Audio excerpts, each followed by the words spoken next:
પોરબંદરમાં GMERS medical college અને hospital દ્વારા નેશનલ ડેન્ગ્યુ ડે ઉજવાયો હતો, જે અંતર્ગત રેલી યોજાઈ હતી. પોરબંદરમાં આવેલા GMERS મેડિકલ કોલેજ અને સરકારી ભાવસીજી હોસ્પિટલ દ્વારા ડેન્ગ્યુ અંગે જનજાગૃતિ અંતર્ગત રેલીનું આયોજન કરવામાં આવ્યું હતું. 16 મેના રોજ નેશનલ ડેન્ગ્યુ ડેની ઉજવણી કરવામાં આવી હતી. મેડિકલ કોલેજના ડીન ડોક્ટર ગૌરવ ભાંભાણીની આગેવાનીમાં MBBSના વિદ્યાર્થીઓએ વિવિધ પોસ્ટરો અને બેનરો સાથે આ રેલીમાં જોડાયા હતા. જિલ્લામાં 200 જેટલા વિદ્યાર્થીઓએ રેલીમાં જોડાઈ જનજાગૃતિ લઈ આવવા પ્રયાસો કર્યા હતા. ડેન્ગ્યુ એ મચ્છરથી ફેલાતો વાયરસજન્ય રોગ છે.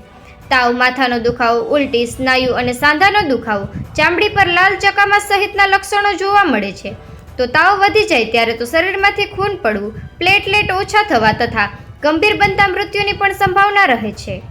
તાવ સાથે આ પ્રકારના લક્ષણો જણાય તો ડેન્ગ્યુના રિપોર્ટની તપાસણી કરાવવી જરૂરી છે.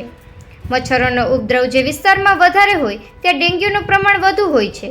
આમ જાગૃતિ લઈ આવવા વિશ્વ ડેન્ગ્યુ ડે દિવસની ઉજવણી મેડિકલ કોલેજ દ્વારા કરવામાં આવી હતી. નિપુલ પોપટ, પોરબંદર ટાઈમ્સ.